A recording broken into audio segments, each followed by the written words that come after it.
Pastor, si Valentine's Day dyan. Alik na pala. Ano ba meron? Ano ba meron, mami? Valentine's Day. Hindi, nabati ko na naman si Pastor kanina. Tinawagan na namin ni mami sa nasa train pa kami. Pero, kailangan talaga ito special appearance, diba? Siyempre, makalimutan ba namin birthday ni Pastor? Kailangan may birthday ni Pastor. Tulad nga ng testimonial ko sa inyo, Pastor, sa Friendster. Salamat. Salamat sa lahat na hindi nyo iniwan yung church. Kahit kami iniwan namin. Pero alam niyo, may iniwan lang namin sa physical, in spirit, and in truth, kasama niyo pa rin kami. So, ayun nga, sabi ko nga sa testi ko sa inyo, maraming salamat at isa kang tunay na tao. Bilib ako sa iyo, kaibigan. Salamat sa pag-aampon sa akin nung panahon na ako'y naging pariwara. Salamat dun sa pag-aampon sa akin nung pupunta-punta ako dyan, nagka-table tennis, napunta madaling araw, o kaya minsan dyan tutulog, na minsan kahit hindi ganun karami yung pagkain, pinapakain nyo pa rin ako. Kaya nyo, pag-pray lang natin na dumami pagkain nyo. At alam naman natin na maraming pwedeng gamitin si Lord para mabusog kayo. Wag lang lalong tumaba, Pastor. Dapat mag-diet na. Ito ang edad mo, nahirapan ka na umanap ng lifetime partner Paano pa kaya pag pag lalo pang lumaki, di ba? Lalo pa magdako buyon. Kaya dapat, exercise.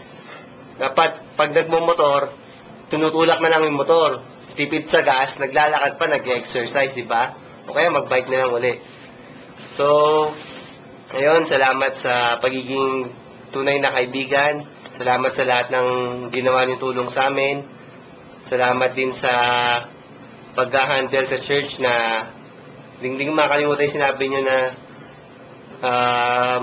marami kayong opportunities ang dumarating sa inyo pero hindi niyo green up kasi mas gusto niyong maayos muna yung church hanggang sa makabangon ulit sa mga problema.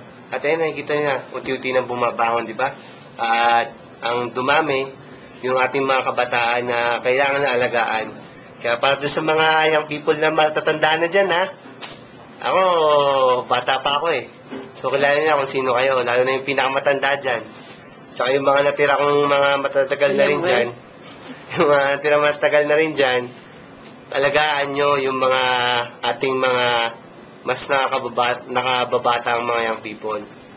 So, Pastor, kahit wala man kayong asawa, alam ko nag-enjoy kayo sa pagkabinata, lalo na sa inyong mga anak, pag-pray nyo lang na sana dumating din yung tamang babae para sa inyo. Tingnan nyo ako.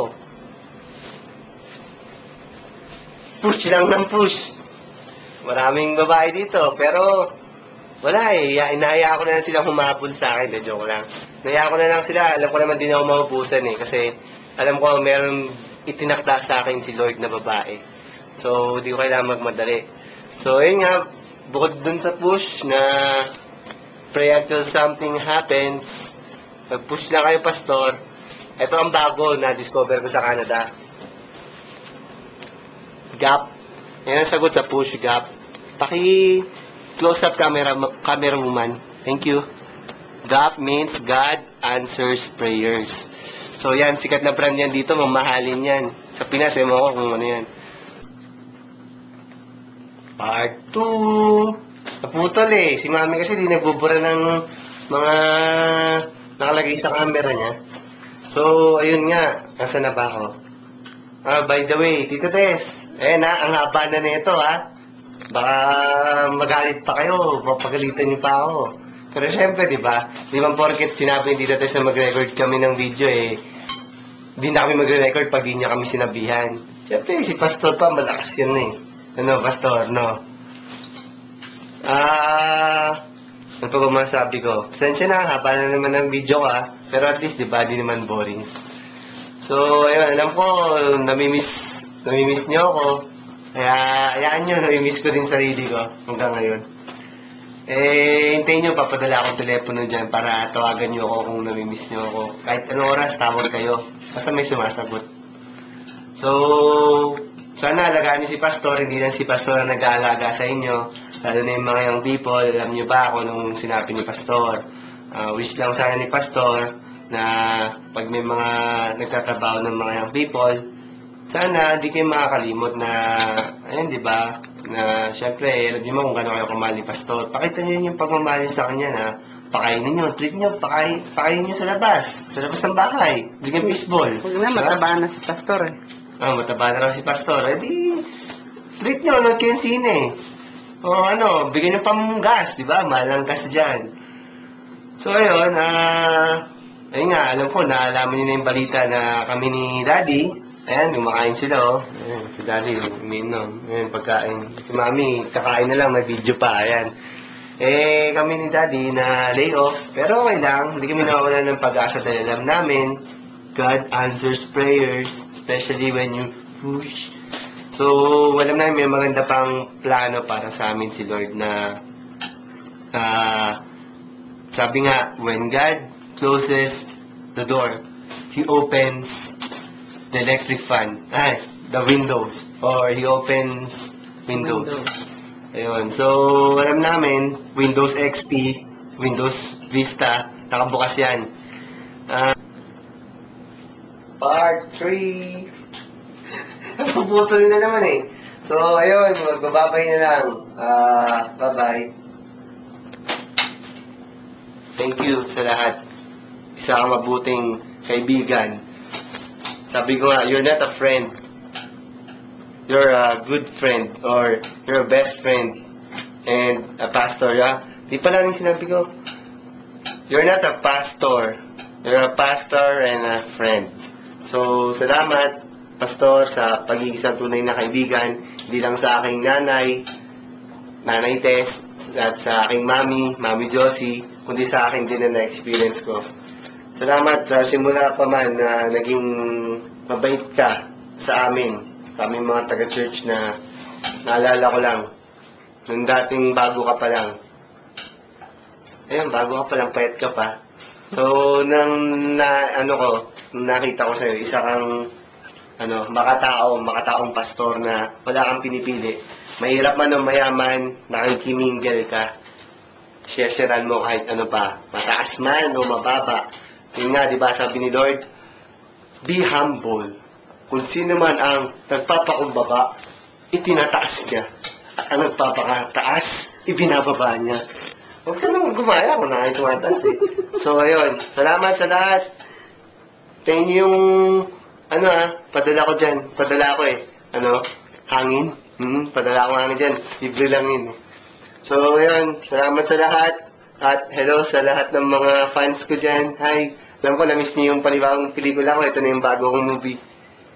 So, ang title nito, Push Out in the Movies.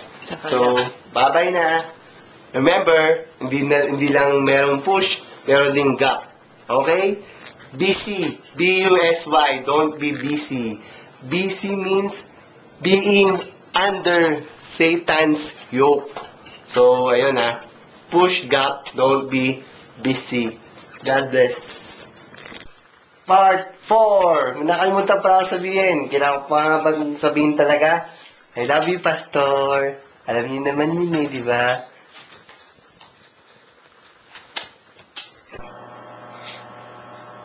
Part 5. Nagpapahabol nga pala. Sesend ko na lang tong video ko. May nagpahabol pang in-check na nagpapabate.